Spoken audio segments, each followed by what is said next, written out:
नमस्कार, मैं हूं राजेश पिपलोदिया और इस वक्त आप देख रहे हैं दोपहर न्यूज। लगातार नई और ताजा जानकारियों के लिए हमारे चैनल को आप सबसे पहले सब्सक्राइब कर लीजिए पेश है एक खास खबर। ओंकारेश्वर पहुंचे केंद्रीय खाद्य प्रसंस्करण एवं नवकरणीय ऊर्जा मंत्री प्रहलाद जोशी का स्वागत मध्य प्रदेश शासन में कैबिनेट मंत्री राकेश शुक्ला एवं खंडवा सांसद ज्ञानेंद्र पाटिल, मानधाता विधायक नारायण पटेल आदि ने किया। इस दौरान केंद्रीय मंत्री ने ओंकारेश्वर और ममलेश्वर भगवान का पूजन और अभिषेक किया। इसके साथ ही अन्य कार्यक्रमों में भी भाग लिया। दर्शन अभिषेक के बाद वे पत्रकारों से रूबरू हुए, जहां उन्होंने कहा कि ओंकारेश्वर दर्शन करने आए हैं, लेकिन यहां का सौंदर्य अद्भुत है। यहां भगवान स्वयं 2 रूपों में विराजमान हैं। इसके साथ ही उन्होंने वहां के सबसे बड़े वाटर सोलर प्लांट का भी निरीक्षण किया और इस दौरान उन्होंने प्रधानमंत्री नरेंद्र मोदी के कार्यों की भरपूर प्रशंसा की। नमः संभवाय जमयो भवाय च नमः शंकराय जमयस्कराय च नमः हर हर महादेव। प्रत्युत महादेव त्राहि मां शरणागतम् जन्म मृत्यु जरा व्याधि बोलिएगा ओंकारम बिंदु संयुक्तम नित्यम ध्यायन्ति योगिनः कामदं मोक्षदं चैव ओंकाराय नमो नमः। मृत्युंजय महादेव। आज सोलार के क्षेत्र में, रिन्यूएबल के क्षेत्र में जो प्रधानमंत्री मोदी जी के नेतृत्व में जो काम चल रहा है, उसके लिए एक अपने आप में एक बहुत बड़ा उदाहरण है।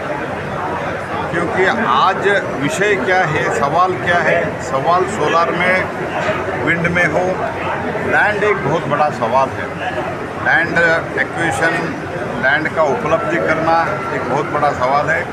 इसमें ऐसे जो एक यशस्वी प्रयोग इधर मध्य प्रदेश सरकार के द्वारा हुआ है और उसमें भारत के सरकार के PSU भी लगे हुए, भारत सरकार का इसके प्रोत्साहन सब्सिडी भी मिला है। तो इसलिए ओवरऑल ये प्रोजेक्ट जो है, ये प्रोजेक्ट देखने के लिए मैं आया था। अभी भी इसका पूरा डिटेल में मैं देखूंगा।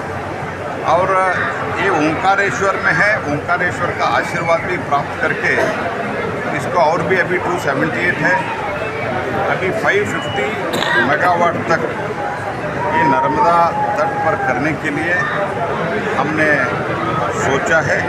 तो मध्य प्रदेश सरकार और भारत सरकार मिलकर ये लक्ष्य जो है माननीय प्रधानमंत्री जी के मार्गदर्शन और नेतृत्व में इधर का जो भारतीय जनता पार्टी के मोहन यादव जी का सरकार है, उस सरकार के नेतृत्व में हम आगे भी इस प्रोजेक्ट को और भी तेज़ी से आगे लेके जाएंगे। और मुझे पूरा विश्वास है भारत रिन्यूएबल एनर्जी सेक्टर में ऑलरेडी वर्ल्ड लीडर बन गया है और आगे भी इस पोजीशन को और कंसोलिडेट करेंगे।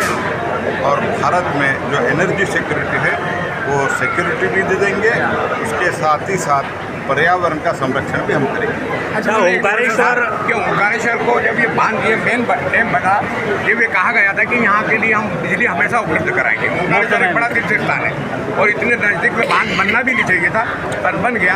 पर यहाँ पर बिजली का हमको पूरी तरह से पूर्ति नहीं करते हैं। सारी बिजली जबलपुर जाती है और फिर वहाँ से डिस्ट्रीब्यूट होती है। तो ऐसा कोई तरीका होना चाहिए कि जिससे यहाँ ओंकारेश्वर के लिए हमेशा 24 घंटे बिजली रहे। आप मुझे ये समस्या जो है आप मेरे ध्यान में लाया है।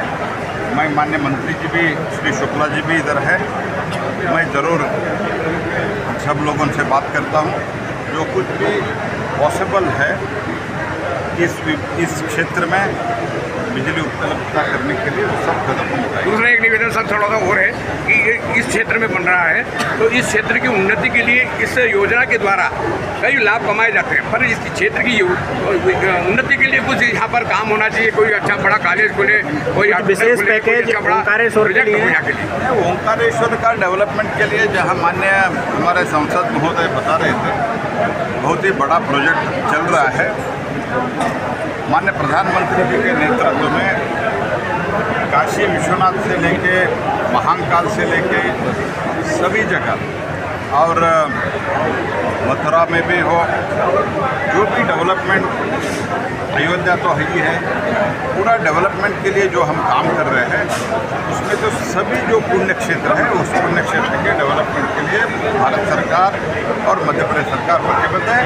और अभी प्रोजेक्ट चल रहा है तो उसका डिटेल इधर के जो मंत्री जी है और हमारा MP साहब है, MLA साहब है, वो लोग देंगे। लेकिन मैं इतना ही कहना चाहता हूँ, जो हमारा बहुत ही पुराना जो पुण्य क्षेत्र है उसका डेवलपमेंट के लिए हमारा प्रतिबद्धता मोदी जी के नेतृत्व में। सर कुछ विशेष होना चाहिए सर।